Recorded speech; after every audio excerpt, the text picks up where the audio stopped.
Hola, buenas noches, son las 20:30, ¿cómo estás? Estamos arrancando un nuevo programa de Bienvenidos al Tren, en vivo, aquí en la pantalla de Bravo TV. O tal vez debería empezar a hacer estas presentaciones en inglés. We are alive by Brave TV o algo así. Después de todo, hace unos días, no sé si te acordás, pero te recité unos versos del Martín Fierro in English y no estuvo tan mal, ¿eh? Me parece una buena idea ir practicando porque esta vez la cosa con Estados Unidos parece que viene en serio. De hecho, hoy a la tarde fue recibido con honores en la Casa Rosada. Él, de pie, bueno, yo ya estoy parado, en realidad decía que fue recibido con todos los honores posibles el flamante virrey norteamericano, el excelentísimo embajador Peter Lamelas o Lamelas. No voy a hacer ningún comentario acerca del apellido del señor virrey porque no corresponde y porque ya los hicimos todos hace un mes. Por si no lo viste, te cuento que hoy por la tarde el expresidente Javier Milei le abrió las puertas de Balcarce 50 al señor virrey Lamelas y le ofreció su oficina. No, mentira, esto no. Fue apenas unas horas antes de partir nuevamente a los Estados Unidos en lo que será el viaje número 12 de Milei a la nueva madre patria en menos de 2 años. Una docena de veces en 23 meses. El CEO de una multinacional yanqui viaja menos a su casa central que el Jabo a presentar sus balances de gestión. En realidad, las formalidades protocolares comenzaron ayer cuando el señor virrey Lamelas ofreció sus cartas credenciales ante el también flamante canciller Pablo Quirno. La Cancillería Argentina informó sobre esto en las redes con un muy entusiasta tuit. Mirá. Bienvenido, embajador Peter Lamelas. Es un honor recibirlo en una etapa de máximo nivel de relacionamiento bilateral. Solo faltó el emoji de las gotitas que salpican, chicos. Un montón. Y ya sabes de qué hablo, sí, de esto. No de ese color. Lo que me pregunto es, ¿qué es esto de relacionamiento? ¿Será que una de las primeras condiciones en este renovado vínculo con los Estados Unidos es el no uso de términos aceptados por la Real Academia? Igual creo que acepta la Real Academia relacionamiento, pero no importa. ¿Hace falta inventar palabras con lo rico que es el idioma castellano? Bueno, ahora que lo pienso, mejor no hablar de la riqueza de nuestro idioma, no sea cosa que también se lo quieran llevar.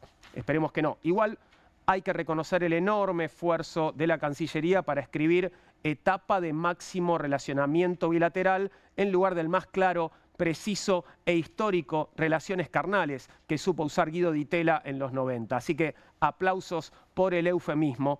Las cosas son tan así que después del Halloween del viernes pasado, ahora ya empezamos a prepararnos para celebrar el Día de Acción de Gracias, que como todo el mundo sabe es el...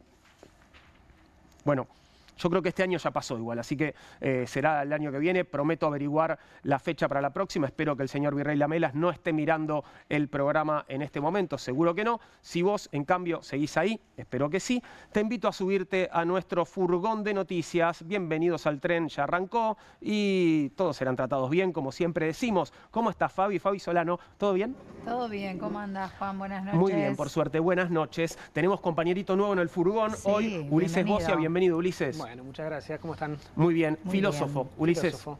Profesor de filosofía. Bien. ¿En dónde? ¿En dónde das clases? Y doy clases en universidades, terciario y secundario, un poquito en cada nivel. Bien. Después nos vas a mostrar tu libro porque, bueno, vamos a estar hablando de un tema que tiene que ver con tus intereses de investigación, ¿verdad? Buenísimo, sí, por supuesto. Así que ahí le vamos a entrar. Pero antes estamos en el furgón de las noticias, así que empecemos por ahí, Fabi. Sí, Juan, hablando de relaciones carnales, relaciones con Estados Unidos y un poco obedecer a las órdenes de nuestro nuevo presidente, Donald Trump, tenemos que hablar de, bueno, la relación compleja del gobierno con los trabajadores porque redobla la apuesta, vuelve a atacar al sector de los trabajadores, al sector mayoritario de la Argentina, en el marco de lo que es esta modernización o reforma laboral en términos concretos. No tenemos papeles todavía formales, no hay proyectos a disposición, pero empecemos a leer cuáles son las características de estos proyectos a través de los dichos y declaraciones. En este caso, del ministro de Desregulación, de Federico Stroessner, que estuvo en España, no en un evento formal en términos laborales, pero sí en un foro empresarial de estos eventos que les gustan a este gobierno. Evento de la patronal. Sí, evento de la patronal que le habla a empresarios, le habla a los sectores a los cuales la modernización laboral les interesa y les gusta. En un pituquísimo hotel español, en el Hotel el Mandarin Oriental Ritz de Madrid, donde participó en un foro empresarial y de alguna manera presentó cuáles van a ser las características de esta reforma laboral que impulsa el gobierno en esta nueva etapa de estas reformas de segunda generación. Por supuesto que dijo que el problema de la Argentina eran los privilegios de los trabajadores, los derechos adquiridos y además un dato que me parece superlativo, comparó a Milei con la Revolución Francesa. Si te parece, vamos a escuchar entonces a Federico Sturzenegger hablando en este foro empresarial en Madrid. Que ha logrado generar esa arquitectura legal, que es la que yo trato de desarmar, que ha generado privilegios. Por eso nosotros a veces decimos que en Argentina el problema no son los ilícitos, que también lo son, por supuesto, lo podrán ser, sino los lícitos. El problema son los lícitos, porque esta estructura de poder a través de la arquitectura legal ha generado estos privilegios y tiene un brazo ejecutor, ese status quo tiene un brazo ejecutor que es el Partido Peronista. Por eso yo digo, el Partido Peronista es el partido conservador de Argentina. Sería como el Luis XVI en la Edad Media, ¿no? Y los sindicatos serían como la Iglesia y los empresarios prebendarios o cortesanos serían los terratenientes. ¿Okay? Entonces, y Javier Milei es la Revolución Francesa, ¿no? Entonces tenemos que quebrar esa estructura. ¿Qué decirte? Muchísimo, ¿no? Muchísimo, claro. Bueno, en lugar de motosierra, guillotina. Guillotina, sería en sí, este cuidamos caso, las cabezas, ¿no? Cuidamos las cabezas. Pero no lo veo cortándole la cabeza a los nobles y a los reyes. No, todo lo contrario. Yo tampoco. Tenemos algunas de las características de este proyecto de reforma laboral que de alguna manera estamos empezando a leer a través de estas declaraciones, porque repito, no hay ningún papel, ningún proyecto presentado. Si te parece, vamos a revisarlo. Entonces, el paquete de modernización laboral. Los puntos clave van a ser el fin de la ultraactividad, es decir, la organización de los sindicatos y de los gremios, la negociación por empresas, no por rama. Esto significa que el patrón va a tener una forma más directa de negociación, se elimina la negociación por rama de actividad, restricción de la cuota solidaria y las críticas a la industria del juicio, que es la un poco, mal llamada industria del juicio. La mal llamada industria del juicio, que es siempre la línea directa, ¿no? Hablar de los juicios laborales y cómo afectan a los trabajadores. En ese sentido es que seguimos viendo entre líneas cuáles van a ser las características de esta reforma, de este proyecto, que sabemos que va a perjudicar a los trabajadores, pero tampoco han presentado nada en términos formales. Así que todo lo que sabemos es a través de estas declaraciones que no se hacen en Argentina, no se hacen a los trabajadores, se hacen en los foros internacionales. Está lo que sabemos y lo que intuimos, ¿no? Sí. Digamos, no sabemos el contenido, pero sabemos que no va a ser bueno para los trabajadores. No, y tampoco va a generar trabajo, que es un poco lo que necesita la Argentina. Seguimos. Sí, Ulises, perdón. Sí, sabemos, digo, lo que el mismo personaje intentó hace 20 y pico de años. Totalmente. Y lo que el mismo personaje intentó hace 6 o 7 años y ahora lo que el mismo personaje vuelve a intentar, ¿no?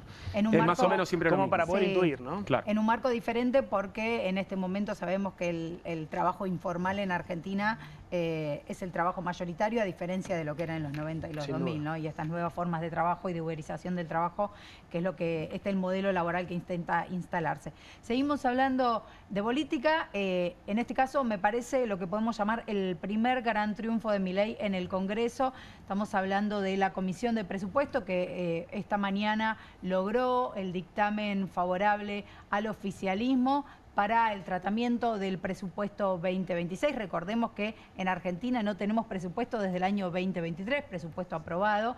Por lo tanto, Milei ha gobernado hasta ahora sin presupuesto. Sin presupuesto propio, por lo tanto, marca una diferencia, ¿no? Claro. Y al mismo tiempo me parece que empieza a haber evidencias de que Milei con esta nueva conformación va a tener más control de lo que es el trabajo legislativo.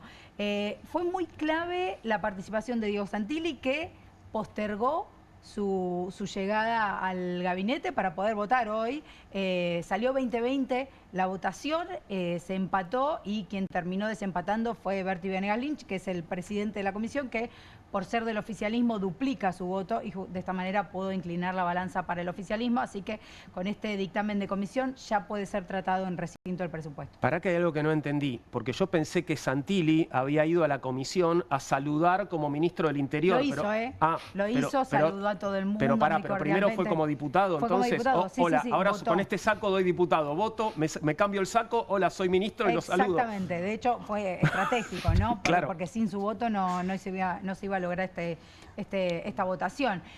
Algo importante, es un proyecto de presupuesto que de alguna manera reafirma lo que es el paradigma de ajuste sobre sectores clave de la salud, la educación, la obra pública, la ciencia, que de alguna manera le va a servir como herramienta a este gobierno para no acompañar las leyes por ejemplo, de presupuesto universitario, para financiar el Garrahan, para discapacidad. Es decir, es una herramienta que el gobierno necesita para poder imponer su proyecto de gobierno. Así que es muy importante, realmente es un triunfo de la Libertad Avanza lo que sucedió hoy en la Cámara de Diputados.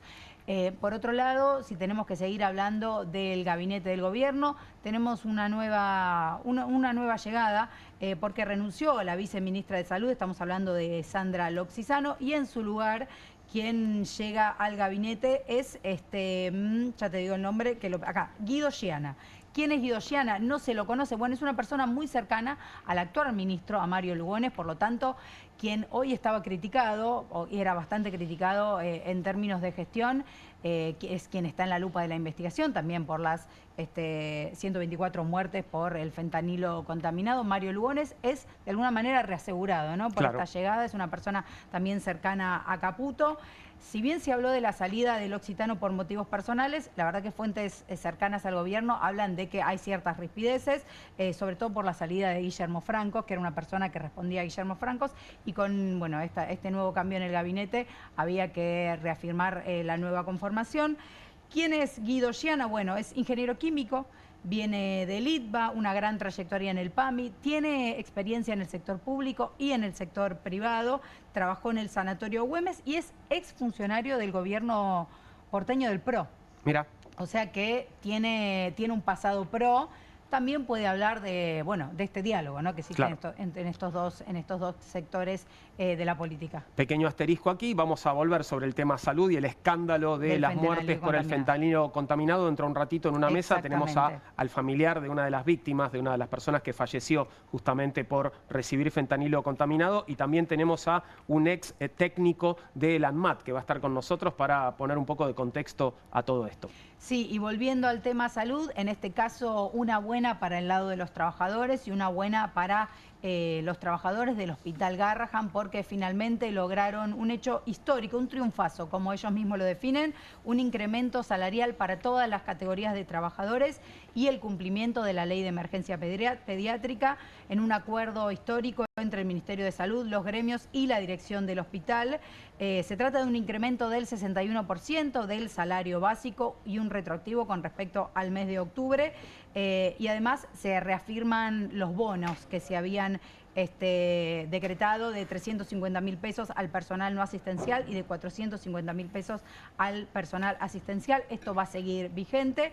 La verdad que es muy importante. Ellos lo consideran un logro histórico por la movilización, por también un reclamo que se volvió casi una bandera de la sociedad civil. Así que está bueno de alguna manera, rescatarlo, porque en el marco de unas semanas donde el gobierno se lo ve mucho más fuerte, en una nueva embestida contra los sectores populares, que haya un espacio de resistencia y un espacio para que los trabajadores también puedan conquistar derechos, en este caso un incremento salarial, me parece que es de alguna manera una forma de justicia. Estamos seguros de que esto se va a cumplir, ¿no? Por otro lado... Sí, porque salió a comunicarlo la propia gerencia del hospital. Excelente, excelente. Bueno, nuestro abrazo, por supuesto, a los trabajadores del Garrahan y esperamos que vengan tiempos mejores. Ojalá que así sea. Vamos a ir atrás ahora en el tiempo, vamos a retroceder 30 años, porque hace 30 años y un día, hoy en realidad, se producía la explosión, tremenda explosión, el atentado de Río Tercero, una ciudad colapsada. Bueno, estamos viendo imágenes de la época, de lo que pasaba en el año 95, allí en Río Tercero. Un verdadero desastre, algo que quiso hacerse pasar por un accidente y fue en realidad un atentado que pretendía ocultar. Sí, durante muchos años Totalmente. se investigó como Totalmente. accidente, o sea, incluso con complicidad judicial. Efectivamente. Y bueno, y había mucho que ocultar. Ahí había algo muy oscuro que ocultar. Estamos con Sergio Zabalza, que ha escrito justamente sobre este caso en Página 12. Sergio Zabalza, amigo de la casa, ex camarada en Comunistas y psicoanalista. Bienvenido, Sergio. ¿Cómo estás? Muy bien, Juan. Muchas gracias por la invitación. ¿Qué tal? ¿Cómo están? Sí, es impactante remontarse a aquel episodio. Bueno, ustedes están hablando de relaciones carnales y aquí se puede ver perfectamente las consecuencias de las relaciones carnales, porque esa voladura fue intencional para borrar los rastros de las armas que se estaban enviando a Croacia y a Ecuador. Por una vía triangular. Decían que se las mandaban a Venezuela y a Panamá, pero en realidad iban a parar por las relaciones carnales a cumplir los objetivos de los Estados Unidos. Y es una buena metáfora pensar qué sucede con las relaciones carnales, que en realidad hoy ya no ni son relaciones, directamente el poder político en Argentina y económico está ocupado por los Estados Unidos. Como bien decías vos, Juan, llegó el virrey y el rey está en Estados Unidos, que se hace denominar King. Acá hay un punto importante, en el anuario de las investigaciones de la Facultad de Psicología en el año 2015 reveló el daño producido en la población, en la salud mental de la población. Y estos psicólogos de la Facultad de Psicología de la Universidad de Córdoba explican cuáles son las consecuencias de la negación con la cual las personas solemos defendernos para intentar sufrir menos. Pero cuando se aplica la negación, esto no se me ocurre a mí, lo dice Freud en un texto dedicado a las neurosis de guerra, precisamente, lo que se produce es la repetición. La conclusión del trabajo es que hoy en Río Tercero hay tanto miedo como después de la explosión. Es impactante pensarlo así, y uno de los párrafos de la investigación revela que este miedo estuvo siempre, porque negado, velado, pero tener una fábrica al lado de un pueblo, una fábrica de armas. Vos sabés que el reglamento militar dice que por lo menos tiene que haber 300 metros entre la fábrica de armas y el pueblo. Había solamente 40 metros. Y para darles una idea de la maldad, porque no hay otra palabra, de este verdadera masacre, en el año 2006, gracias a una vecina llamada Ana Gritti, se determinó que los que pergeñaron esta voladura pusieron tambores de trotil en V, cuyo vértice apuntaba al pueblo para evitar que tocara las casas de los militares y evitar que tocara tanto a la petroquímica Río Tercero como a Tanor. ¿Se entiende? Apuntaban a la gente. Apuntaban a la gente. Hubo 7 muertos, centenares de heridos y mutilados, 6.000 evacuados, a 200 metros a la redonda. Todo está destrozado. Hoy veía eso y me acordaba de Gaza, porque realmente tiene bastante que ver. Nuestro presidente apoya el genocidio en Gaza, precisamente, y el que pergeñó el responsable intelectual, que es el Carlos Menem, hoy está en el Salón de los Próceres que adecuó Karina Milei. Esto es, por eso sigue el terror en Río Tercero, porque la única no son las indemnizaciones. Las indemnizaciones pueden llegar en dinero, pueden llegar a servir cuando hay justicia. Si no hay justicia, las indemnizaciones son un mero soborno para que no hables más. Cállate, ya tenés la guita, no digas más nada. Lo tenemos en línea Horacio Viqueira. Horacio es abogado y fue querellante justamente en la causa del atentado allí en Río Tercero. Y vamos a saludarlo. Horacio, buenas noches. Aquí desde Bienvenidos al Tren te saludamos. ¿Cómo va? ¿Qué tal? Muy buenas noches, Di Natale. Mucho gusto. Igualmente, igualmente, Horacio. Bueno, estábamos aquí conversando, recordando Sí, estaba escuchando. este triste, bueno, trágico episodio. No sé qué tendrías para agregar a lo que estaba diciendo Sergio con respecto a este armado, bueno, criminal de lo que fue este atentado, ¿no? Bueno, él hizo referencia, creo, a las pericias que se hicieron en la causa. Fueron realmente contundentes en el sentido de que las explosiones, el incidente, digamos, se inicia o la voladura con un incendio en un lugar que se llama la planta de carga. Con posterioridad a los 5, 6, 7 minutos se produce un primer estallido relativamente chico y después de 15 o 20 minutos explotan las zonas donde está el material de expedición y suministro. Bueno, la pericia determinó que todos estos distintos episodios fueron absolutamente intencionales, fueron organizados, fueron planificados y demostraron por qué. Básicamente porque en el lugar donde se inicia el incendio no había ninguna posibilidad de que allí ocurriera eso. Se plantearon varias hipótesis, todas fueron absolutamente descartadas. Lamentablemente se perdieron 7 años de investigación judicial y recién después de los 7 años, cuando se hizo esta pericia que habíamos pedido nosotros como parte querellante, se logró revertir el juicio y las imputaciones fueron por estrado doloso seguido de muerte. Refería también recién el tema del direccionamiento, que también es demostrativo de la crueldad con que se manejaron. Efectivamente, estaba direccionado hacia la zona de la ciudad.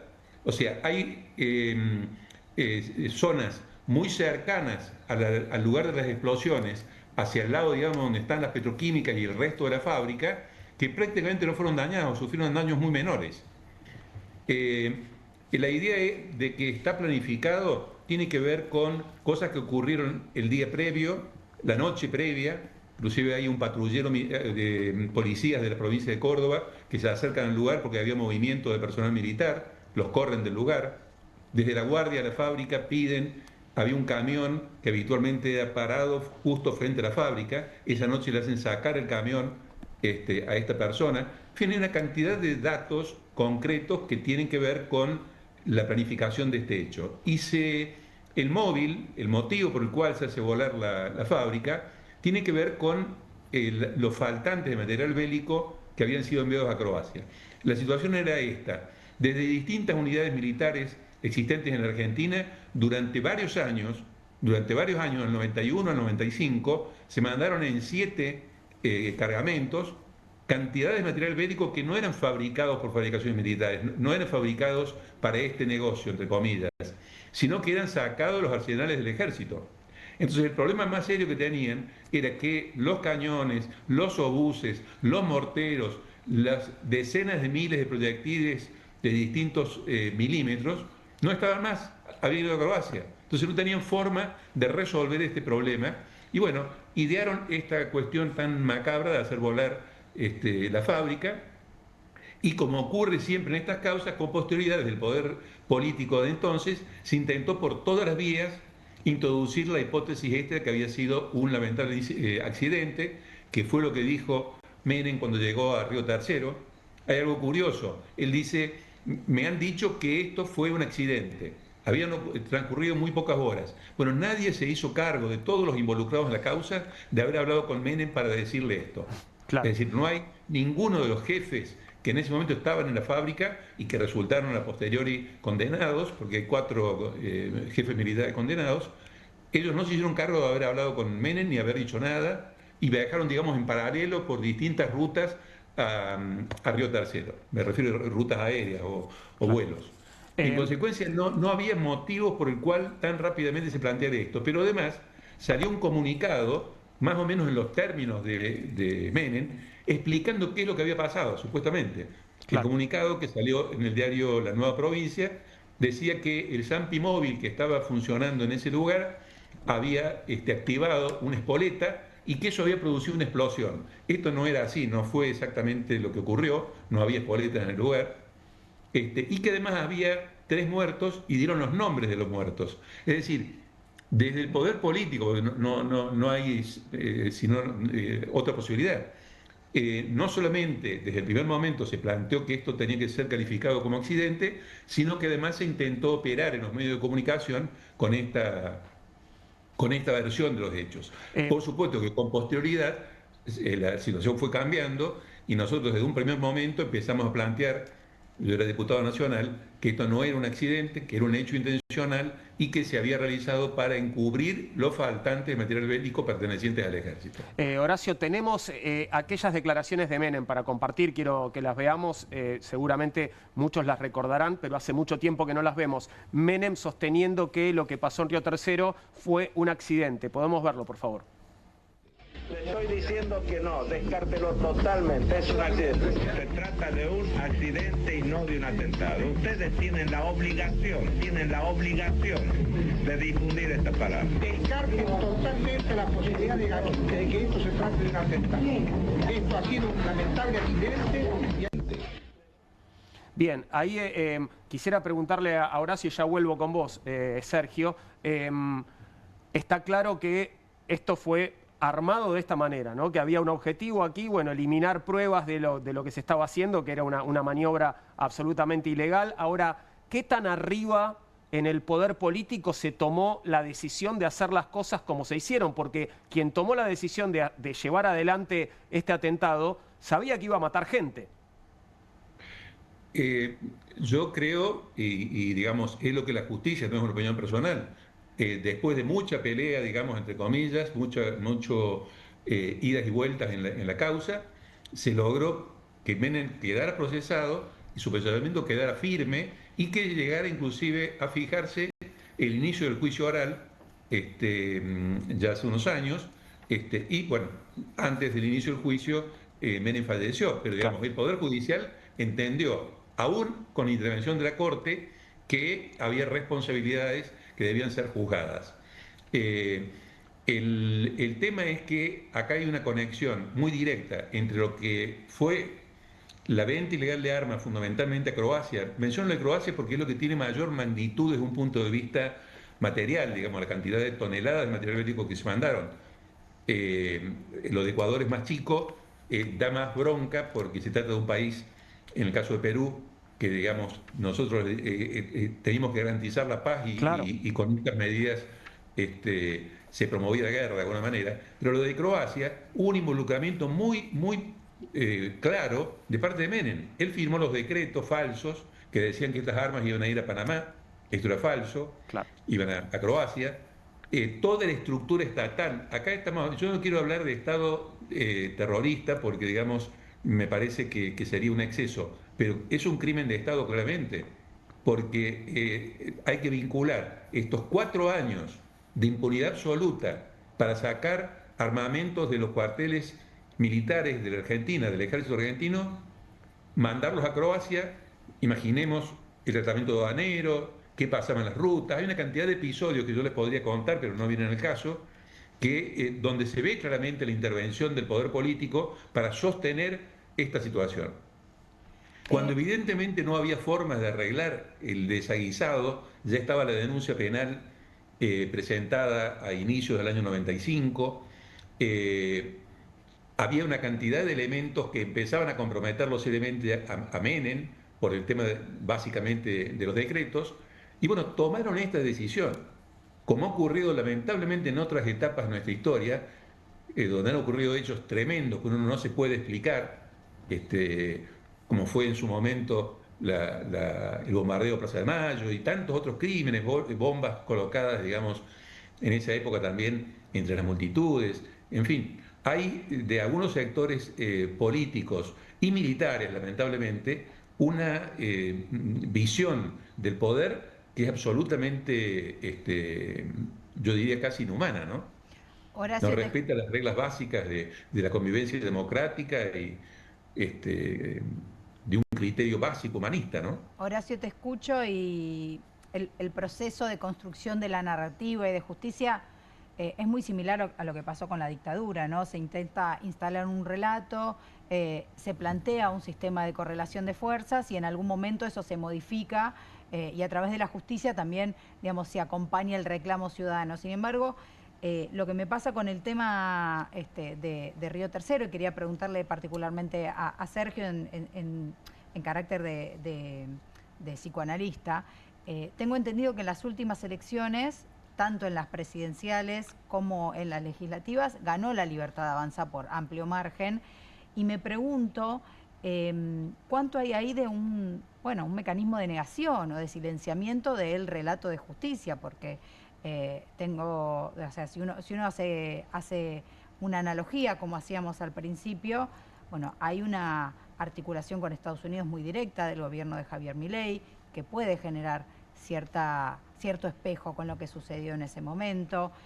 También en relación al riesgo tecnológico de todos los avances que plantea este gobierno. Digo, hay un espejo con lo que fue el gobierno de Menem y sin embargo la propuesta de la Libertad Avanza cala en la ciudadanía de Río Tercero. ¿Cómo lo puedes analizar? Bueno, vos fíjate que precisamente en el año 95 gana Menem las elecciones y fue el famoso caso del voto cuota.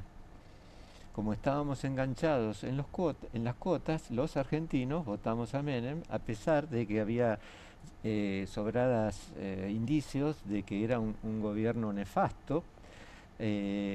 Algo de esto está sucediendo porque tengo la impresión que Milei nos ha llevado al borde del precipicio y Trump nos dijo, si no lo votan, los tiramos. Esta es la extorsión de la que hemos sido objeto. Y lo que vos traes respecto de Río Tercero es exactamente, es un excelente ejemplo.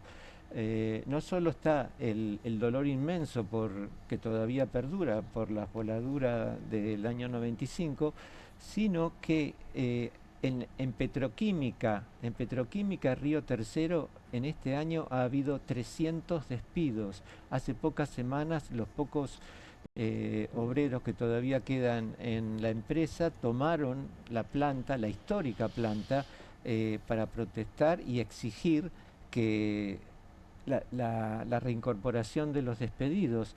La sospecha es que la empresa quiere entrar en quiebra. Este es el estado en que se encuentra. Y sin embargo, la población de Río Tercero votó a la Libertad Avanza. Mi impresión, coincido con vos, es que hay una negación flagrante y la negación nos lleva a la repetición, a una repetición mortífera y nefasta. Bueno, esto creo que ilustra un poco lo que ha sucedido en todo el país, de una ciudadanía amedrentada por el brillo, la fascinación y la amenaza del señor mandamás del mundo, y todo pinta que no nos va a ir bien, porque creo que vos estabas comentando, Fabiana, que por ejemplo, toda esta reforma laboral no promete que va a generar más trabajo, sino va a provocar un ejército de desocupados y algunos beneficiarios que con la famosa teoría del derrame, que nunca funciona, están llevando adelante este proyecto horrible. Me pregunto, y les pregunto a ambos, a Sergio, Horacio, no sé, digamos, si realmente, si lo saben, digo, si han estado en contacto, han estado cerca de Río Tercero en los últimos años, digo, ¿cómo siguió la vida de la ciudad después de este desastre? ¿No? Digo, Río Tercero continuó, digamos, no sé, su desarrollo de la misma manera que venía hasta ese momento. Es una ciudad que dejó de crecer, es una ciudad que, digo, ha cambiado fuertemente a partir de este desastre. ¿Qué pasó con Río Tercero en los últimos 30 años? Hasta donde sé... Perdón. Sí, a ver... No, está bien. Adelante. Hasta donde sé, recién este año, en las escuelas de Río Tercero se comienza a hablar de manera formal del episodio de la voladura. 30 años después. Mi impresión es que durante 30 años esto quedó en un limbo y que no se tramitó. Pero no conozco en otros aspectos cómo ha continuado la ciudad. Espero que no sea considerado adoctrinamiento el tratamiento del tema en las escuelas, porque viste que hay cierta susceptibilidad. Al señor Peluca... te quiero comentar. Sí, Horacio, te escuchamos. Sí, por favor. Sí. No, yo estuve el día después de las explosiones del 3 de la voladura, estuve allí y francamente es una ciudad que más visito, tengo mucha gente a mí y demás. Hay muchas personas que se fueron después de esto, pero no tuvo un impacto, digamos, sobre la ciudad, que en realidad es una ciudad muy pujante, que ha crecido muchísimo. Ahora está esta crisis que bien relataba recién Sergio. Esta crisis en las petroquímicas efectivamente han cerrado y eso golpea muy fuerte, digamos, en la población. Pero no noto, digamos, que haya habido una cuestión, digamos, de decaimiento del funcionamiento, digamos, de la ciudad, ¿no? Y con respecto a la fábrica, digo, la fábrica sigue estando ahí, fabricaciones militares, sigue teniendo su lugar en Río Tercero, sí. Totalmente, es decir, totalmente desmantelada. En su momento se hicieron algún tipo de tarea metalúrgica vinculada a otras cuestiones, particularmente en el tema material ferroviario, se había empezado a trabajar. Pero como ocurre con toda la estructura del Estado, está totalmente paralizado, un despedido personal. Bueno, lamentablemente no hay proyectos para la fábrica en particular. Para cerrar un poco el tema, Horacio, Sergio, ¿dónde ubicamos este episodio trágico, bueno, criminal de la historia argentina? ¿Podemos hablar de es un caso de impunidad? Porque, bueno, evidentemente el principal responsable político murió impune, ¿no? Más allá de que hubo condenas y entiendo que hubo gente que pagó con la cárcel, pero ¿dónde ubicamos este caso en la historia argentina? Bueno, desde mi punto de vista, vos mencionaste una palabra que es impunidad, que lamentablemente nuestra administración de justicia es muy pobre y la impunidad siempre trae, hablo como psicoanalista, mucho daño genera depresión, genera desesperanza, genera desánimo. Nosotros tenemos un índice de un adolescente por día que se suicida en nuestro país y esto tiene mucho que ver con la impunidad. Horacio. Sí, lamentablemente fue una causa, conmemoramos ahora 30 años, pero estuvimos 25 años en proceso judicial, o sea, la causa se terminó hace 5 años. Entonces, si una causa judicial de esta naturaleza demora este tiempo y deja fuera del proceso a muchísimas personas, realmente desde ese punto de vista ha habido impunidad. Y sobre todo cuando no se ha tomado conciencia de la gravedad de este hecho. Recién se mencionaba el tema de las escuelas. Recién este año, después de 30 años, el gobierno provincial ha anunciado de que van a poner como una especie de materia o en los contenidos curriculares de alguna materia vinculada, digamos, a la temática social, el caso de Río Tercero. Esperemos que no sea una versión edulcorada de lo que pasó, ¿no es cierto? Claro. Que no se lo presente como un lamentable accidente que produjo tales cantidad de pérdidas, tantas personas heridas y que haya relatos naif de este crimen de Estado tan grave que hemos padecido en Córdoba y en la Argentina y que lamentablemente a veces no tiene la magnitud de otros episodios que a lo mejor fueron, obviamente, desde el punto de vista de la cantidad de víctimas mucho más graves, pero acá el tema que lo agrava desde nuestro punto de vista es el involucramiento de las máximas autoridades políticas de ese momento. Horacio, muchas Para gracias. el atentado y para la impunidad. Muchas gracias, Horacio, por estos minutos. Ha sido un placer. Un abrazo. Gracias a ustedes. Hasta Buenas luego. noches. Sergio, un gusto, como siempre, recibirte. Muchas gracias. Gracias. Nos vemos la próxima. Y vamos a cambiar de tema ahora porque se viene el 6º encuentro plurinacional. ¿De qué estamos hablando, Ulises? ¿Qué es un encuentro plurinacional? Bueno, empezamos el programa invocando la figura de un virrey, ¿no? Sí. Con lo cual uno le remite rápidamente a la historia de la colonia, ¿no? La historia de nuestro país y en particular a la cuestión de los pueblos originarios. Entonces este encuentro nos va a servir de excusa para introducirnos en la problemática hoy de los pueblos originarios, que es la mesa que vamos a trabajar a continuación. Me parecía interesante ponerle contexto a la cuestión. Para ponerle contexto, 3 grandes momentos en la historia reciente. Me remito, ya que estábamos recién en 1995, un poquito antes, algún memorioso se acordará de una exposición que hubo en el año 1992. Se cumplían 500 años de la llegada de Colón América, en lo que empezaba a ser Puerto Madero, todavía un lugar de ruido, se hizo la Expo América 92. Argentina, en la misma presidencia de Menem, celebraba y recordaba la llegada de Colón a América. Y esa década, la de los años 90, fue una década que, así como desde ciertos sectores vinculados a lo español, a la hispanidad, se recordaba la conquista, también apareció el protagonismo político muy destacado de los pueblos originarios en diferentes países de América Latina.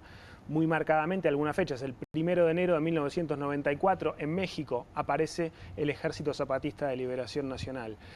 En varios momentos de la década, incluso antes del 92, en Ecuador, la Confederación Nacional de Nacionalidades Indígenas de Ecuador desarrolla diversas sublevaciones, levantamientos, instala la cuestión. En Bolivia, más adelante, después va a aparecer Evo Morales, la guerra del agua, la guerra del gas, año 2000, año 2003, aparece el protagonismo de los pueblos originarios en América Latina enfrentados a ese consenso de Washington, a ese orden neoliberal que festejaba y celebraba la conquista. Ese fue el primer momento, resistencia muy intensa. Segundo momento, en varios de estos países acceden al poder político, sectores vinculados con la agenda de los pueblos originarios o a veces protagonistas propios de esa propia movilización, como el caso de Bolivia. Se sancionan nuevas constituciones, se refundan algunos de los países. Se hacen, por ejemplo, la Constitución de Bolivia. Traje por acá el artículo número 1 de la Constitución de Bolivia. Así empieza, ¿no? La nueva Constitución. Dice: Bolivia se constituye en un Estado unitario social de derecho plurinacional. O sea que constitucionalmente el país adopta la plurinacionalidad como parte de su definición, de su identidad, ¿no? Nosotros conocemos nuestra Constitución, somos la forma republicana, federal, pero no está la cuestión plurinacional. En Bolivia esto emerge como parte de todo ese proceso de movilización indígena en un país muy marcado por la cuestión racial y colonial, ¿no? Lo mismo sucede en Ecuador, año 2008, también una nueva Constitución. En ese caso se define al Ecuador como un Estado constitucional, social y democrático, donde también aparece la cuestión plurinacional en el medio. O sea, las constituciones latinoamericanas adoptan la figura de la plurinacionalidad como expresión de todo lo que había pasado por debajo en los años anteriores. Había emergido una realidad que tenía una historia muy larga, 500 años en América, pero que en gran medida continuaba subordinada, dejando en evidencia la continuidad de lo colonial, ¿no? La colonialidad. Por eso cuando hoy hablamos de un virrey, ¿no? De las relaciones carnales, bueno, resuena de fondo cuánto queda de esa subordinación colonial en América Latina y, por supuesto, también en la Argentina.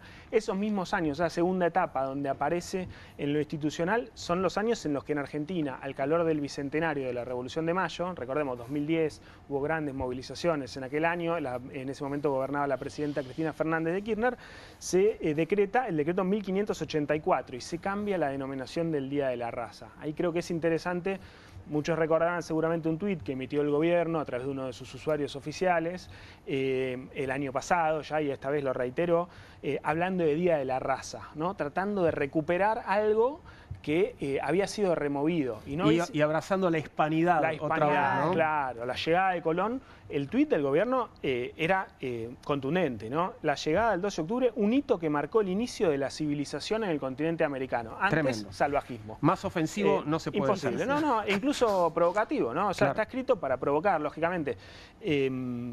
Se había cambiado y era el Día del Respeto a la Diversidad Cultural. De hecho, sigue siendo, porque Milei no modificó, claro, no dio de baja el decreto, pero habla públicamente, oficialmente el gobierno, como el Día de la Raza. Entonces se ve como un intento, por eso un tercer momento, ¿no? Un tercer momento como de restaurar la colonialidad anterior, ¿no? Que va también de la mano con, evidentemente, las relaciones internacionales, la política exterior del propio gobierno. Un dato de color, Donald Trump también cambió este año la forma de determinar el día y se llama el Día de Cristóbal Colón, una el día cosa de así. Columbus Day, claro, ser, Columbus ¿no? Day, Claro. así que hace lo mismo que, claro. que Sí, su sí, jefe. a tono, absolutamente a tono. Con lo cual, plurinacionalidad, ¿qué entendemos por eso? Es la coexistencia de múltiples naciones o pueblos dentro de un mismo Estado, ¿no? Ese es el carácter plurinacional.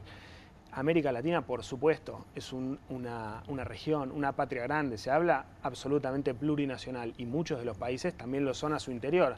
Y la voz de quien rompe la supuesta homogeneidad, bueno, es una voz de ruptura. Entonces de ahí, ¿no?, la reivindicación de lo plurinacional dentro del propio territorio argentino, como visibilizando una realidad. Así como está lo del Día de la Raza, hay un antecedente también que es interesante rescatar, que es la construcción de un enemigo interno por parte de la actual ministra de Seguridad en su experiencia anterior de gobierno, cuando fue ministra del gobierno de Mauricio Macri, ¿no? La construcción de la figura del mapuche como un enemigo interno, casi como un subversivo al interior de la Argentina que hubiera que combatir, ¿no? Son antecedentes que se van construyendo y frente a los cuales aparece la voz de la plurinacionalidad desde el punto de vista académico, político, discursivo, pero no me quiero olvidar de esto, desde el punto de vista del protagonismo de los propios pueblos originarios que levantan su voz. Quiero sumar a la conversación a nuestros invitados. Tenemos a Zulema Enríquez, licenciada en Comunicación Social. Bienvenida, Zulema, ¿cómo estás? Muchas gracias. Gracias a por la vos. invitación. Gracias por venir. Y a Julián Krieger, sociólogo y participante también del Encuentro Plurinacional. Bienvenido, Julián. Gracias por estar aquí. Te veía tomando notas mientras hablaba Ulises. ¿Querés compartirnos? Sí, un poco sobre esto que planteaba Ulises al final, ¿no? ¿Quién discute la soberanía o los límites nacionales y la construcción del enemigo interno? Hablan con cualquier referente mapuche y no quieren construir un Estado. Es una falacia. El pueblo mapuche en Argentina y en Chile no está discutiendo los límites de la soberanía. Es una falacia, es un enemigo interno, es echarle la culpa a alguien de la tragedia que sea, del caos económico que generan, y es un caballito de batalla sistemático, digamos, ¿no? Y después mitos, esto. Nosotros hoy, un poco ya van 2 años de este gobierno, se volvió este debate del nacionalismo y la hispano-argentinidad, inclusive en fuerzas populares, fuerzas nacional democráticas, digamos, y nosotros venimos a reivindicar el origen indígena originario, que en estudios genéticos hay tradición. Maradona se reconoce guaraní, Sandro se reconoce hijo de Selknam, y así podemos recorrer, digamos, un poco el encuentro va en ese sentido, en recuperar esas raíces, en no tener vergüenza. Cuesta, porque desde Capelú y Santillana estamos chipeados de que no hay indios en la Argentina, y hay muchos. Y hay muchos, y en lugares en los que tampoco imaginamos que están, ¿no? Digo, estaba conversando con nuestro productor hace un rato sobre muchísimas comunidades, por ejemplo, en el conurbano bonaerense. Exacto. Esto es así, ¿no? Primero agradecerte por cómo explicaste el sentido de la plurinacionalidad en nuestra territorialidad argentina particularmente, ¿no? Que es un concepto difícil políticamente o discutido por lo menos. Básicamente es eso, ¿no? Pensar la política y una política pública como Estado. Al menos nosotros lo discutimos desde ese lugar. Y eso es básicamente, no tiene que ver con el reconocimiento solo del Estado, sino que forma parte de nuestra identidad. Creo que Buenos Aires es el mejor ejemplo de que esa diversidad cultural está en las calles. Nuestros colores de piel, nuestras formas de hablar, nuestras cosmogonías, nuestras culturas, nuestras ceremonias. En Argentina se reconocen 40 pueblos originarios y se hablan 20 lenguas indígenas en proceso de reconocimiento. Pero además en la provincia de Buenos Aires están registradas 130 comunidades indígenas, algunos en el territorio de la ruralidad y la mayoría en el territorio urbano, en la urbanidad. Se hablan 10 lenguas originarias, digo, y estamos hablando de un imaginario político-social que la historiografía argentina nos ha enseñado de qué es la identidad nacional, ¿no? De que Buenos Aires es la Europa latinoamericana, ¿no? De que Argentina es el producto del crisol de razas, y eso ha naturalizado y construido nuestra identidad nacional. Nosotros y nosotras desde el Encuentro Plurinacional que se hace 6 años venimos a discutir esto, pero a discutirlo desde muchos lugares, desde la organización de las comunidades, desde las academias, porque también pertenecemos a las academias, desde los ámbitos de la cultura, desde los ámbitos de la política, desde los barrios, los hermanos y las hermanas que están todos los días construyendo y sosteniendo su cultura a través de las lenguas, contra el racismo, contra los discursos de odio, venimos a plantear estos debates y discusiones. Hace 6 años que los venimos haciendo. Es una jornada hermosa donde comienza, por supuesto, con una ceremonia de hermanos de distintos pueblos que la realizan con el permiso a la Pachamama, a la Mapu, para hacer ese día de encuentro, y después con mesas y talleres, que son absolutamente diversas, porque habla de la diversidad de las lenguas, habla de pensar la política plurinacional. ¿Qué es la política plurinacional? ¿Es lo mismo el contexto en donde pensábamos eso hace 6 años atrás que hoy? Hablar de la cosmogonía de la medicina ancestral, ¿no? ¿Qué relación, qué se ha producido en relación al Estado, ¿no? ¿Qué herramientas se ha generado? ¿Cómo pensamos a la economía atravesada en nuestra cotidianidad desde nuestras miradas y nuestras perspectivas? El acceso a la tierra, la demanda de nuestros derechos, el acceso a la justicia. Digo, hay una cantidad de talleres que por supuesto las proponen los hermanos y las hermanas. Acá no solamente hay hermanos de pueblos originarios, como nosotros, yo pertenezco al pueblo quechua, me reconozco indígena, pero también hay hermanos migrantes, hay hermanos afrodescendientes, y cada uno de nosotros y de nosotras traemos nuestra perspectiva. Hay hermanos y hermanas de la identidad LGTBIQ+, también, que con su perspectiva vienen a traer otras discusiones.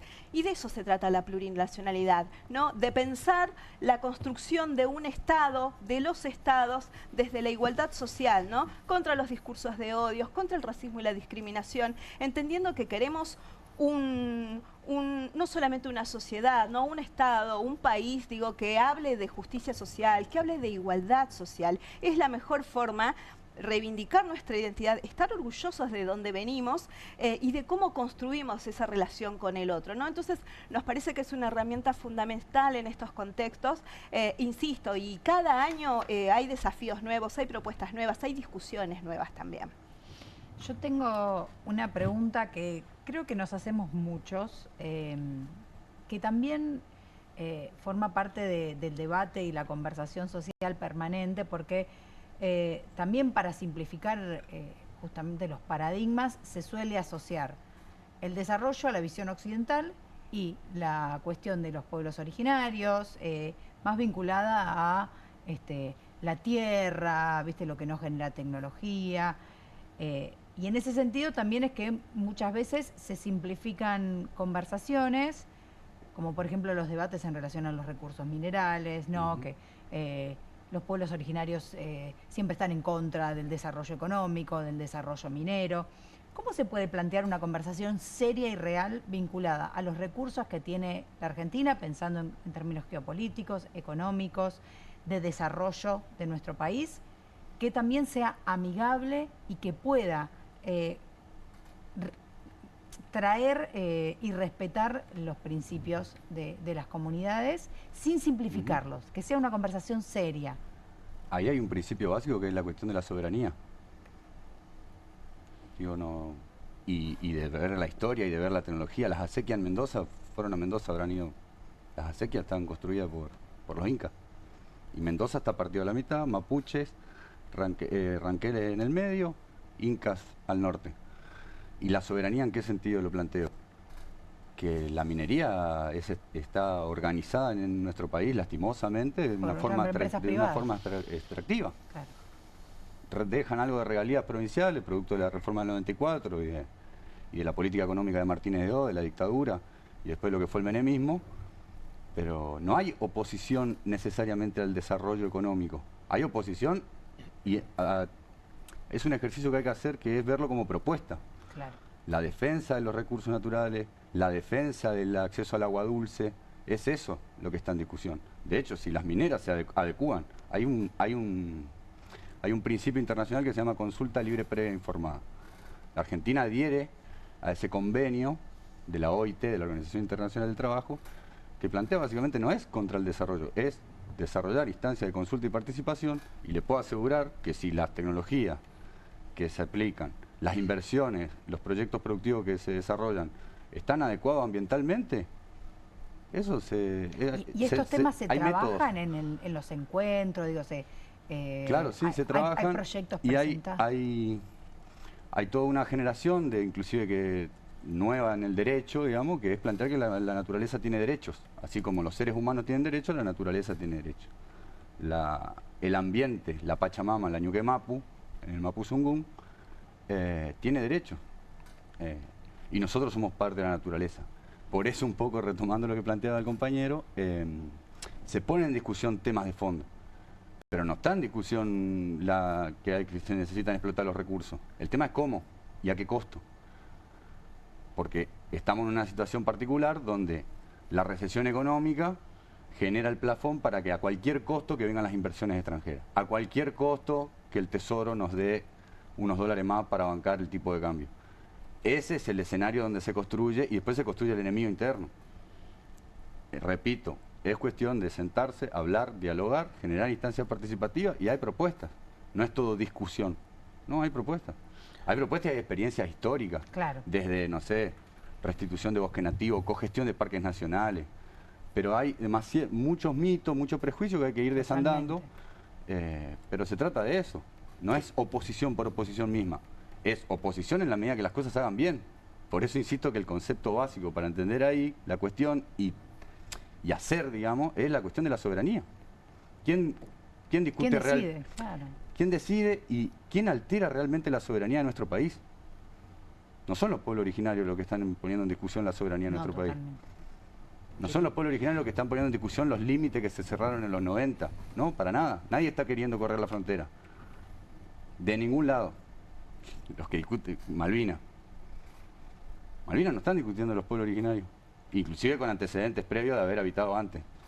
Claro, no hay que confundir la cuestión de la soberanía con el reclamo de tierras, porque son dos cosas diferentes. Totalmente. El reclamo de tierra es legítimo porque claro, los pueblos originarios fueron despojados en este país. Y se construyó un Estado monocultural, imponiendo una lengua, una bandera.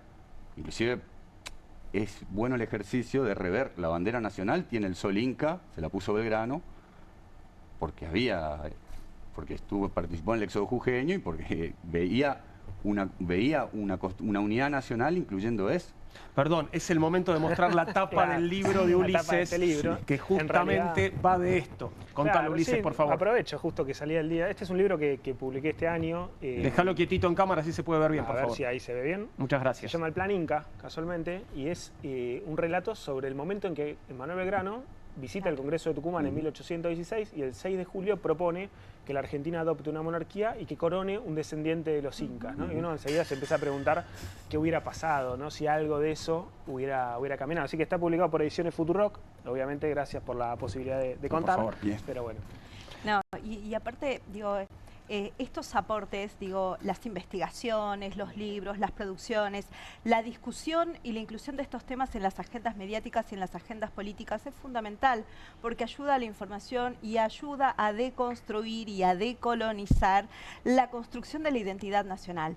Y con esto queremos dejar bien en claro que no se trata de ir contra lo nacional, no se trata de un enojo, se trata de aportar y se trata de entender la plurinacionalidad y se trata de entender la historiografía, las narrativas que se han hecho sobre nosotros, ¿no? Y cuánto hay de historia y de participación de los pueblos afrodescendientes e indígenas en la propia independencia de los estados, ¿no? Digo, Argentina, Bolivia, Perú. Y eso ha sido una historia invisibilizada, digo, ¿no? La historia del himno nacional argentino que reivindica, seguramente vos lo tomarás, digo, que reivindica la lucha de los pueblos originarios, de los pueblos incas, la independencia que ha sido, la declaración de la independencia que ha sido escrito en 3 lenguas y que no hasta hace muchos años se reivindicó esa declaratoria que fue escrita en guaraní, en quechua, en aymara, ¿no? Porque claramente esa generación, esa gente que estaba peleando en construir la independencia, lo hacía con la mirada al que tenía al lado, y esos eran los pueblos originarios, los hermanos afrodescendientes. Entonces, qué importante es poder hablar de esta deconstrucción, de la decolonialidad, no solamente en lo que demandamos, que son políticas públicas, sino en nuestras narrativas propias, ¿no? Desde dónde informamos, desde dónde hablamos en la educación, ¿no? ¿Qué rol tienen los docentes? ¿Tienen estas herramientas para discutirlo? ¿Le podemos generar este es un lugar también de encuentro, ¿no? De hacer frentes, de organizarnos, de compartir información. Hay docentes que pertenecen al CUI, que es el Centro Universitario de Investigación de la UBA, que trabaja lenguas originarias y que participan y que comparten material con muchos docentes de distintos lugares de la provincia que no tienen esas herramientas. Entonces, es un lugar para compartir, para repensarnos, para discutir y para proponer también, ¿no? Hasta encontrarnos a un próximo año. En definitiva es eso, poner en valor y siempre entendiéndonos desde el presente, ¿no? Como sujetos políticos, activos, que podemos discutir, podemos debatir, pero que también podemos construir y proponer. Quería hacerles una última pregunta a ambos. Estamos por el 6º encuentro plurinacional. Nos contaba Zulema, bueno, hace 6 años justamente que vienen haciendo un encuentro por año. ¿Cómo viene siendo el contexto y cómo viene siendo el diálogo de estos encuentros con las administraciones nacionales? Porque obviamente en 6 años, bueno, han cambiado, ¿no? Digamos, no sé si empezaron todavía, si el primero de los encuentros fue todavía gestión Macri o empezaron ya en Alberto y llegaron ahora a este segundo año de Milei. ¿Cómo fue en cada caso y cómo ven el camino?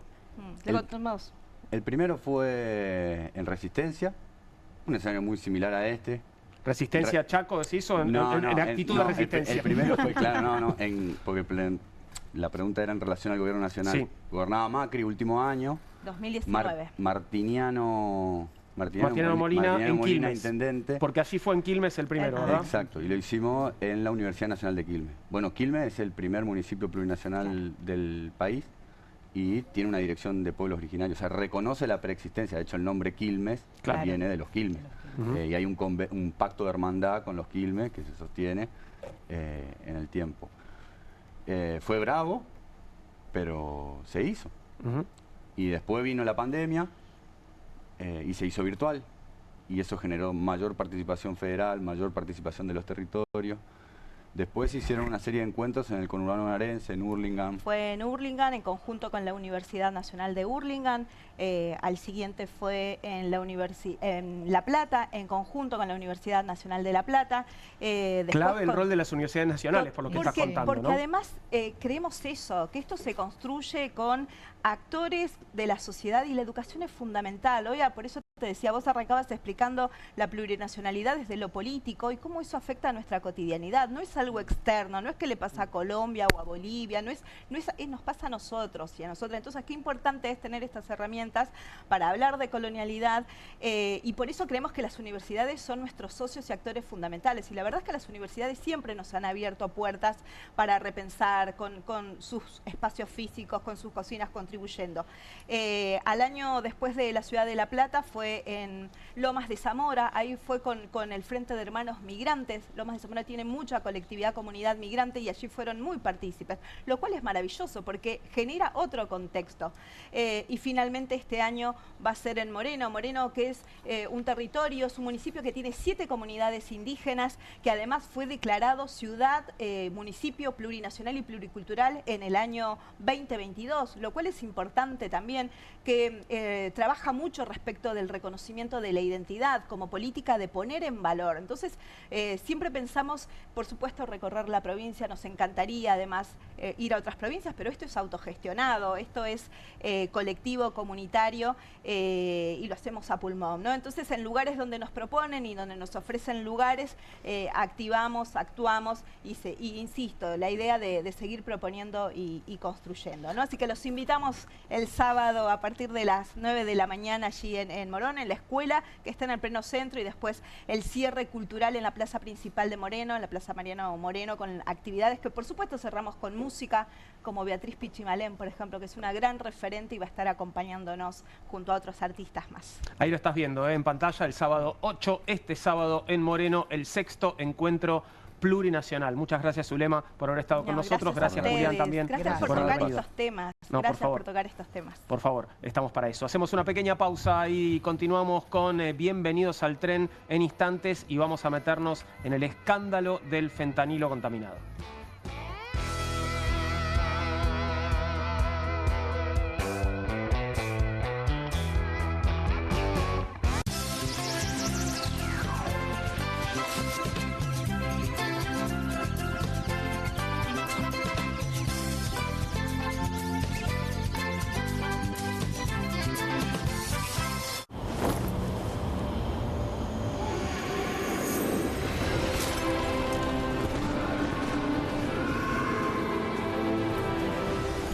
Betano, divertite a otro nivel con el bono de bienvenida. Eternity, fábrica de pizza. El horno pizzero de granito que prepara las pizzas más ricas del mundo sobre piedra verdadera.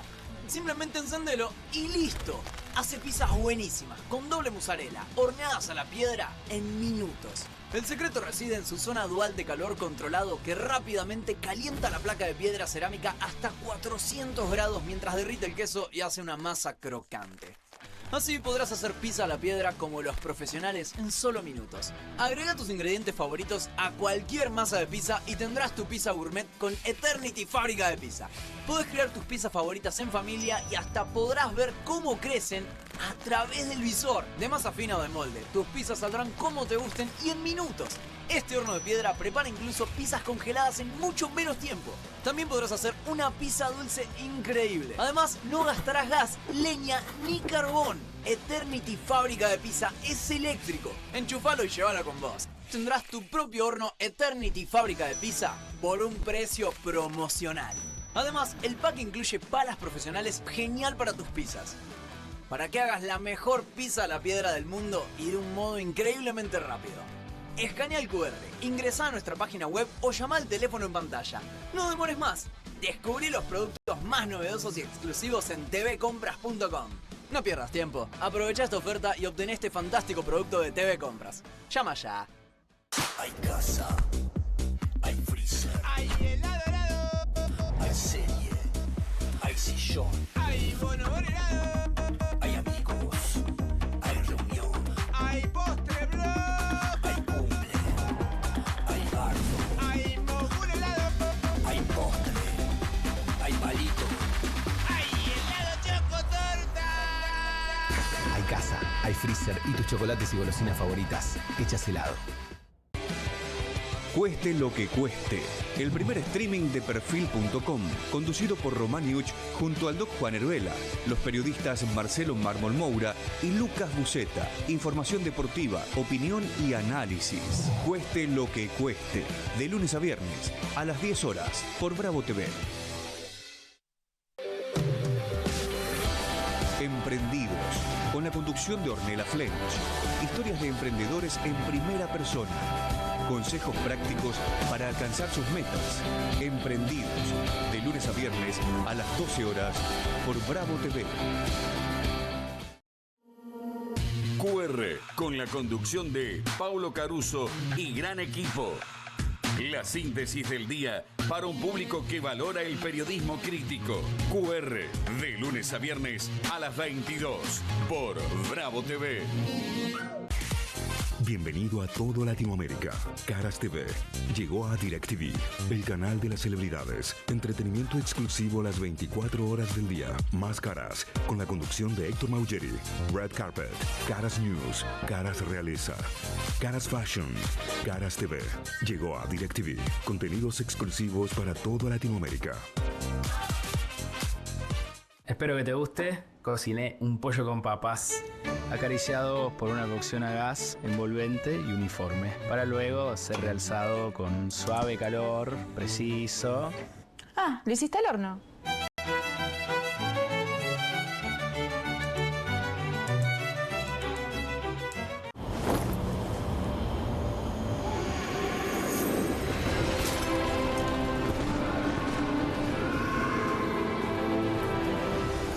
Betano, divertite a otro nivel con el bono de bienvenida.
39, continuamos en Bienvenidos al Tren aquí en Bravo TV. Hablábamos al principio del programa de la salida de la viceministra de Salud, su reemplazo, pero también hay que decir que el principal responsable político del desastre del fentanilo contaminado, de un montón de muertes, sigue en su puesto y nada parece indicar que vayan a moverlo de allí, ¿no? Hablamos del ministro Mario Lugones. por el Claro. nuevo nombramiento. Así es. Tenemos ahora en la mesa a Alejandro Ayala. Alejandro es hermano de Leonel, que fue víctima mortal justamente del fentanilo contaminado. Alejandro, bienvenido. Gracias por estar con nosotros. Saludamos a la mesa y a toda la audiencia. Gracias por el espacio. No, por favor, gracias a vos por venir. Y también saludamos a Ernesto Antunes, médico sanitarista, ex evaluador de medicamentos de la ANMAT. Gracias, Ernesto, por estar con nosotros. Bien, quisiera empezar por algo que me estabas contando fuera de aire, Alejandro. Bueno, vos perdiste a tu hermano, me estabas hablando de la fortaleza o de las fuerzas a veces crecientes, a veces menguantes, con las cuales, bueno, se encara una situación tan triste y tan cruel como esta. Y me hablabas de algo que pasó ayer en Rosario, de una buena noticia. ¿Qué pasó? Bueno, ayer en Rosario estuvo la comisión investigadora sobre el fentanilo.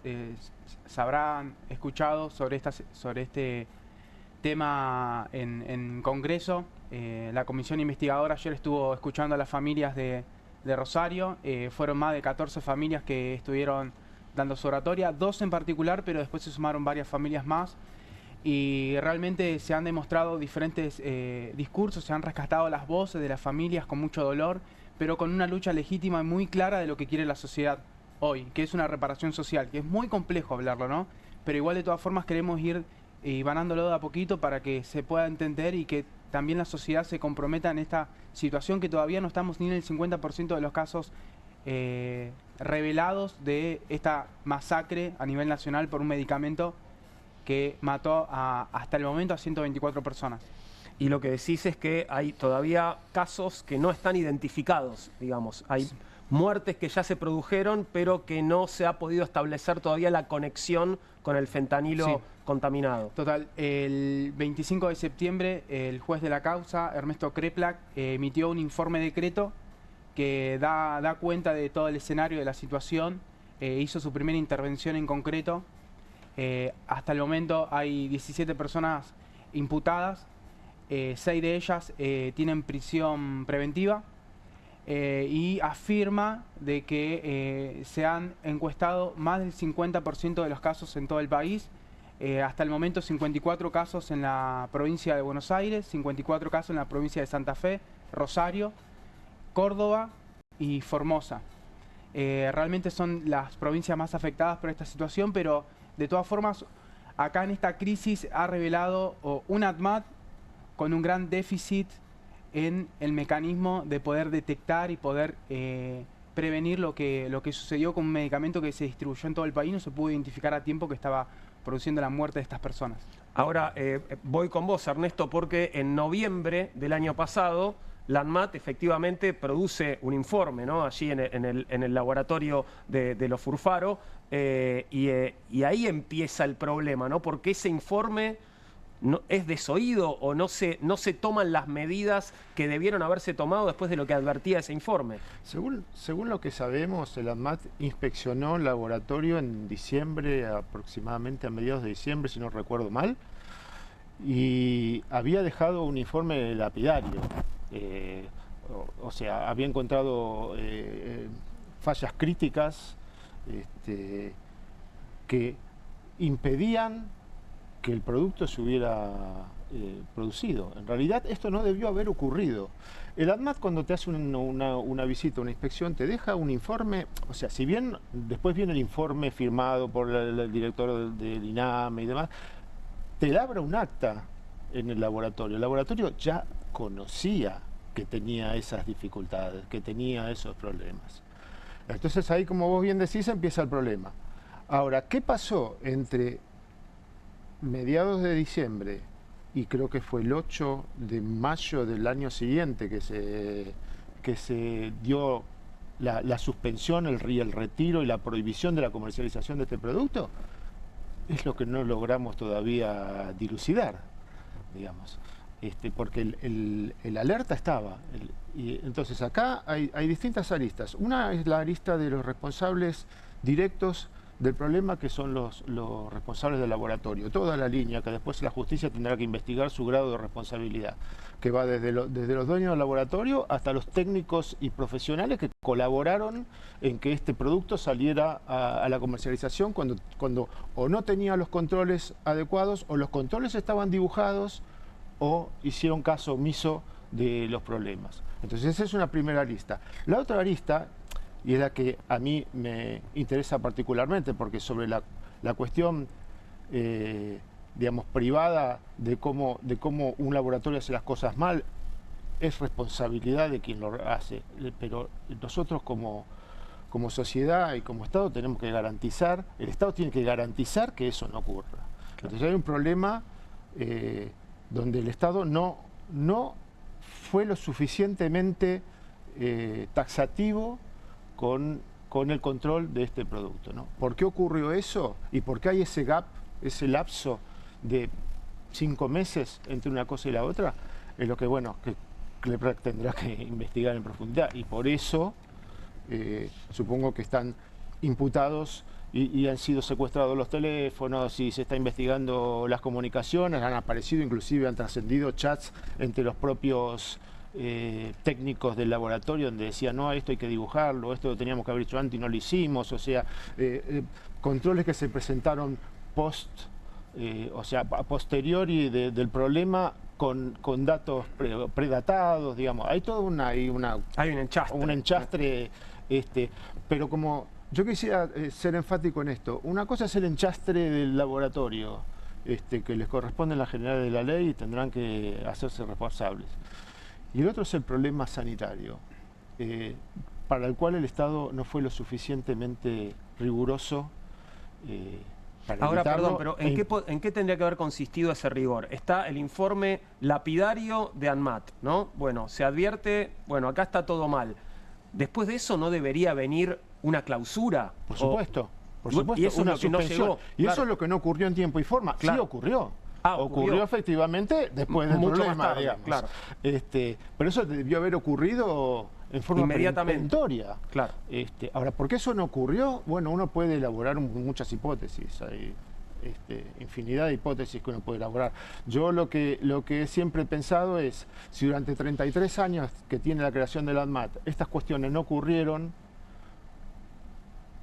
y ocurren cuando se empiezan a quitar, se relajan los controles, se empiezan a quitar regulaciones, se empieza a sacar personal de los estamentos del Estado, bueno, uno tiene derecho a pensar que algo de eso hay en el medio, ¿verdad? Yo quería preguntarle a Alejandro, si te sentís cómodo para contarlo, ¿en qué situación fue que tu hermano estuvo expuesto al fentanilo? Y principalmente porque hay muchas personas del otro lado que no saben para qué se usa. Y es algo que se usa en cuestiones, no por ahí de la vida cotidiana, pero sí a las que uno está expuesto permanentemente. Y después, ¿qué respuesta les dio el gobierno nacional a las víctimas?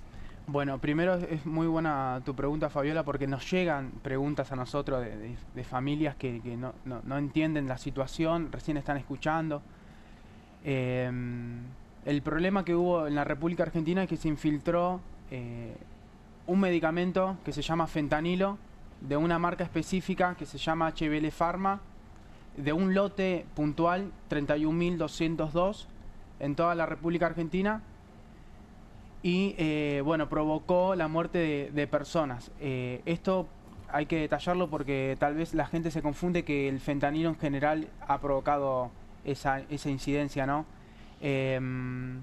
Este fentanilo es un medicamento que se utiliza en las terapias intensivas, en los quirófanos, puntualmente en las terapias intensivas para sedar o para calmar el dolor, y en los quirófanos para hacer una anestesia, puede ser puntualmente o de forma generalizada. O sea, cualquier persona que esté internada en este momento puede que esté bajo los efectos del fentanilo. O sea, cualquier familiar, persona, ser querido que tengamos alrededor, no es algo lejano. No, total, se usa mucho, es muy recurrente el uso.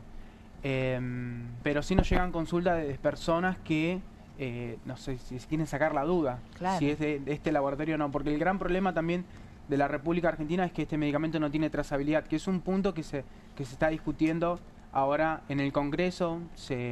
Hay una media sanción de la ley de trazabilidad en Santa Fe y se va a apuntar el año que viene a trabajarlo esto con una ley nacional.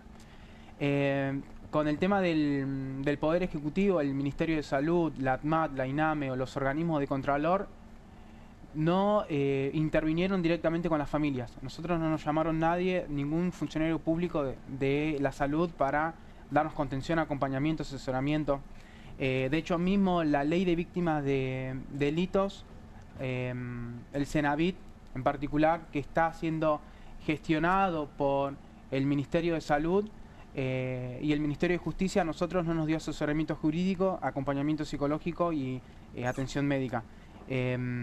Entonces nosotros estamos llevando adelante todo este trabajo, este empuje para que primero el Poder Ejecutivo se comprometa, porque más allá de que tengamos leyes o el compromiso de los diputados, necesitamos que un Poder Ejecutivo responda a este escenario, porque realmente fue catastrófico.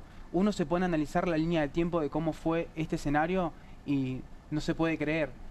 El 30, el hospital italiano da cuenta de que el fentanilo era el denominador común de este brote infeccioso dentro de la terapia intensiva.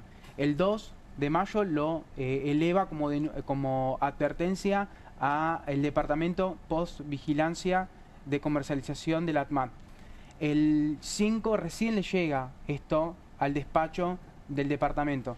El 8, la ATMAT recibe la denuncia con la INAME. El 8 mismo se produce la inhibición de este medicamento, se reporta por las redes, no particularmente al territorio nacional, a los hospitales que habían recibido esto. El 11, HBL Pharma se destruye, lo roban, se destruye evidencia.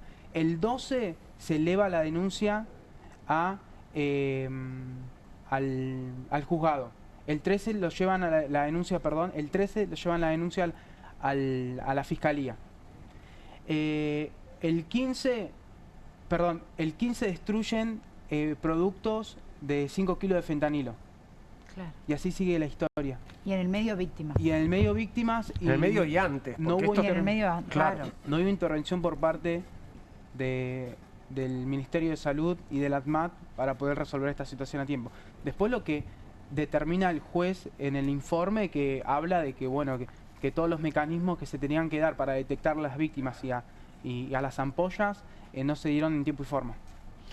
Ya no está circulando más nada de este lote de fentanilo, ¿no? ¿O todavía podemos creer que hay, no sé, parte de este lote que está circulando por algún... Es difícil saberlo con exactitud. El Ministerio de Salud, el Ministro de Salud dijo que ya no circula, digamos, que ya se han recuperado todas las ampollas de esos lotes que estaban contaminados. Yo quisiera puntualizar otras cosas también para llevar tranquilidad. El problema no es el fentanilo. El problema es que ese lote de fentanilo estaba contaminado con bacterias, con unas bacterias hiperresistentes que no están en la comunidad y que son muy letales, digamos. Y como el fentanilo se usa, así como se usa como neurolepto analgésico para hacer intervenciones, qué sé yo, una colonoscopia, por ejemplo, se usa también mucho como analgésico porque es un opiáceo fuerte para enfermos que están en terapia intensiva o en estados terminales, con cáncer y demás. Pero no es que el fentanilo es el problema, el problema es la contaminación del fentanilo, y ahí hay una responsabilidad indelegable y que hay que investigar en profundidad. Yo les quería preguntar, porque uno lamentablemente conoce otras tragedias en la historia argentina y por las dimensiones que esta tiene, se me ocurren dos, ¿no? La de Cromañón y la del accidente de Once, el choque del tren en Once, en las cuales se puso el foco en el problema del control, la falta de ausencia de control estatal, y hubo castigos frente a eso importante, ¿no? Entonces la pregunta es si esto se puede comparar, lamentablemente, por la cantidad de personas involucradas y en todo caso quiénes deberían ser juzgados o en todo caso la responsabilidad de la parte del control, ¿no? En quién debería recaer. Y en el caso tuyo, Alejandro, al principio hablaste de que las familias buscaban reparación social. Creo que sería interesante si querés explicar a qué se refieren, ¿no? Bueno, hay una fractura en cuanto a la confianza, la credibilidad de un sistema de salud hacia la ciudad, hacia los ciudadanos, porque realmente Hoy nosotros nos preguntamos lo que conocemos del tema, porque la realidad es que toda la población argentina no está enterada de la situación.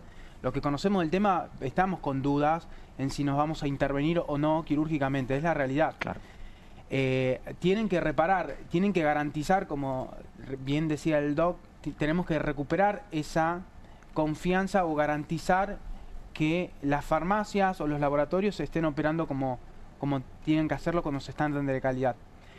La fractura que nosotros tenemos socialmente es lo que también se representa en muchas cuestiones. La crisis social, sanitaria, producto de la falta de atención, la mala atención, la falta de reporte de información, la falta de acceso a información, la falta de mecanismo de poder dar los reportes, intercomunicar a provincias, un ADMAT que solamente está en la provincia de Buenos Aires, en la capital federal, y no está federalizada. Hay una ADMAT del año 1992, hay una ADMAT desactualizada. Cuando presentan la denuncia fue nefasta la cantidad de datos que tenía la ADMAT. ¿Se puede comparar con la tragedia de Once o de Cromañón? Sí, sí se puede comparar, pero cada tragedia tiene también su enseñanza. Sí, claro. Sí. Nosotros fuimos esparcidos en todo el país, nosotros nos tuvimos que empezar a comunicar entre nosotros. No tenemos más tiempo, perdón, Ernesto, en una línea si querés cerrar. No, dos cosas cortitas. Primero que no es comparable con otras cosas porque esto era absolutamente evitable. No hay ninguna cuestión ligada al azar acá, como Bien. pudo haber sido una bengala que pegó en el techo o algo. Aquí no hay nada ligado al azar. Y lo segundo que quería decir es que lejos el Ministerio, lejos o el gobierno de acompañar este proceso e intentar resolverlo, sigue con su política de desfiscalización de la cuestión de los medicamentos, lo cual se revela claramente en el último decreto que sacó el ministro de Desregulación, donde desreguló las inspecciones. O sea, no le quita a la ANMAT la fiscalización in situ de los medicamentos en países extranjeros. Gracias Ernesto por haber venido, gracias Alejandro, por supuesto. Placer, gracias. Vamos a continuar con el tema, nos tenemos que ir ya, ya está por continuar, comenzar QR. Ulises, gracias por haber venido. Gracias Fabi. Teníamos pendiente contarte la dirección exacta del 6º encuentro plurinacional. Sí. No tenemos tiempo, no sé si no lo hacemos mañana o lo tenés para decirlo. Mañana. Mañana te damos toda la información. Ahora ya nos despedimos, gracias por tu compañía y enseguida estoy saludando a Pablo Caruso porque comienza QR aquí en Bravo TV.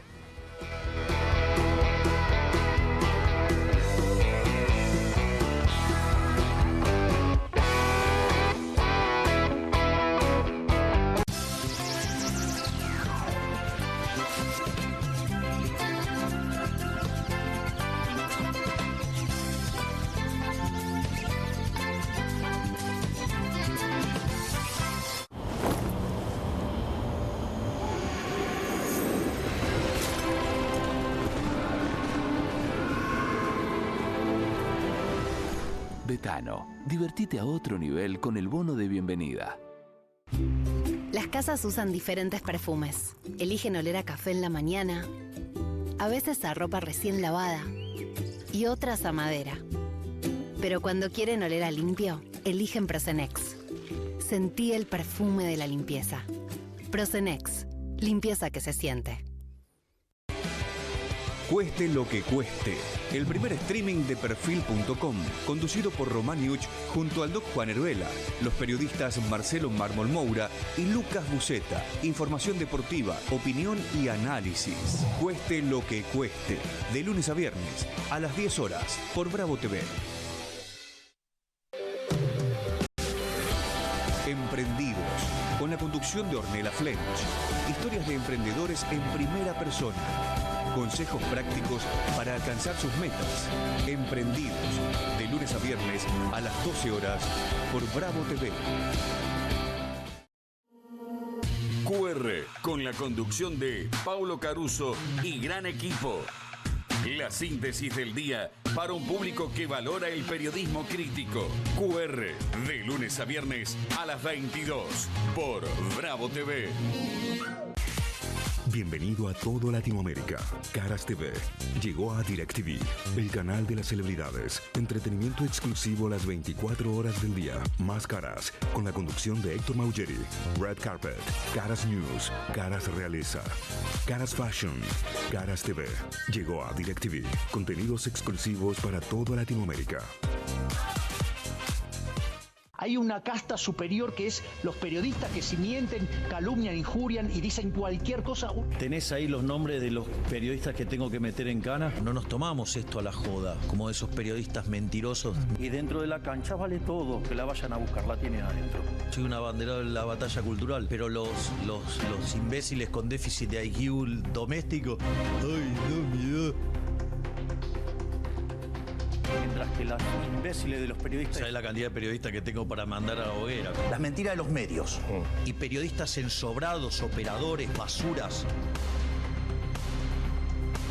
No me vengas con que son inocentes. No digo que sean tan malos como los periodistas. Digamos, raya el mal gusto propio de cerdos. Creo que es una ofensa decirle periodistas. ¿Sí? Milei odia al periodismo.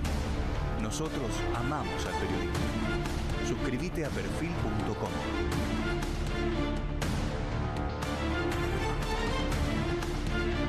Espero que te guste. Cociné un pollo con papas, acariciado por una cocción a gas, envolvente y uniforme, para luego ser realzado con un suave calor, preciso.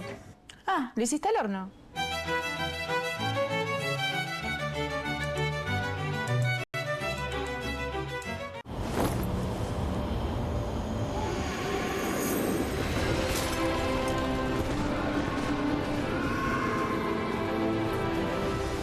Betano, divertite a otro nivel con el bono de bienvenida.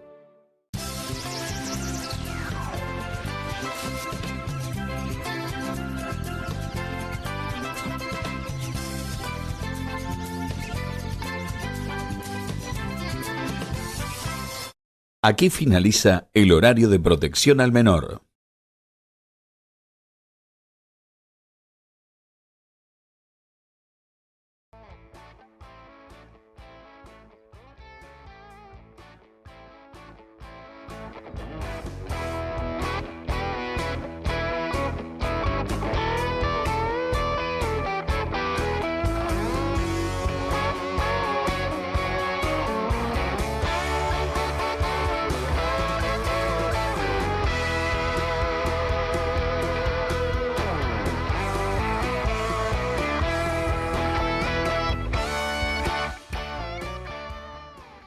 ¿Cómo estás, Pablo? ¿Qué dice Juan? ¿Cómo Buenas anda? noches. ¿Todo Muy bien? Muy buenas noches.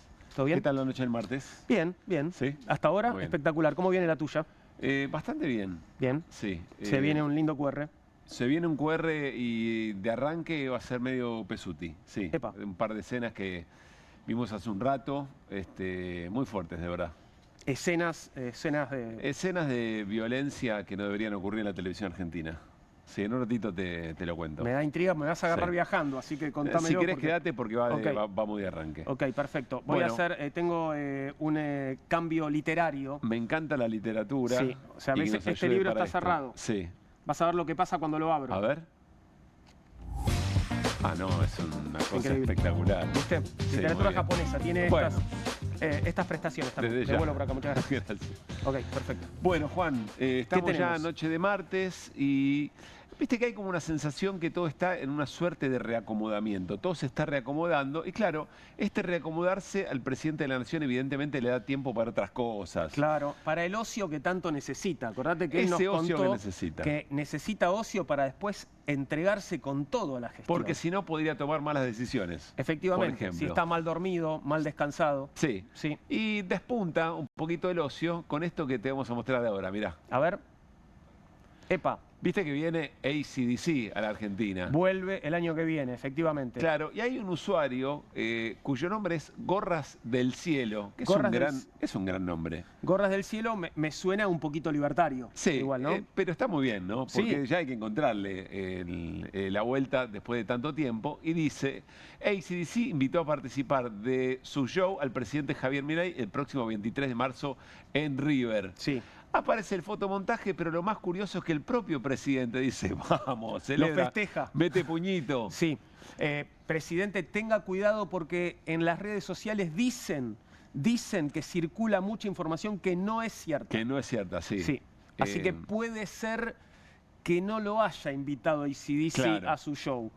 También puede ser que el presidente sepa efectivamente eso, pero que sin embargo diga, a esta me subo. Claro. Porque a ver si me terminan invitando. A ver si se termina haciendo real y quién te dice es un ocio de la gran flauta, digamos, ¿no? Tremendo. Hacer un River con AC/DC. Te digo una cosa, Juan, en este momento llega a ocurrir y no sé de qué nos disfrazamos. Y bueno, van a Pero guardar bueno. igual ya, viste, si es por el archivo, estamos rotos, o sea, no te preocupes. Sí, no nos hemos contradecido mucho, pero... No, pero bueno, pero hemos dicho cosas que después yo me hago cargo. He hablado de cosas que después no sucedieron. Puede digamos. ser, sí, tenés razón. Esto es así. Pero Ahora, bueno. vos imaginás al público de AC/DC, el público de AC/DC en Argentina, ¿le Es tu gustaría materia. tener a la banda presidencial como teloneros de los australianos? Vos decís que vos lo Es pones... pregunta. Sí. Vos lo pones en duda, vos que sos un conocedor del paño. No sé. Bien. Les No sé gusta qué mucho venir a Argentina, aman el público argentino, AC/DC, ¿no? claro, como casi todas las bandas Sí. que pasaron alguna vez por nuestro país, se enamoran de nuestro público porque es un público realmente muy fervoroso, muy apasionado y celebra todo, ¿no? Claro, bueno, capaz que le dice, che, mira, está circulando esto, a ver, pasaba un video de este fulano, a ver qué hace y le pasa el Movistar. En general pasa eso, viste, que cuando eligen al artista invitado, Sí. muchas veces quieren escuchar, a ver de qué se trata, a ver bueno, cuáles son las bandas que me puedes ofrecer. Tiene material, ¿no? Y la banda en el presidencial. Movistar está. Sí, Muy sí, bien. claro, claro. Bueno, hay que ver. A Allá lo mejor vamos.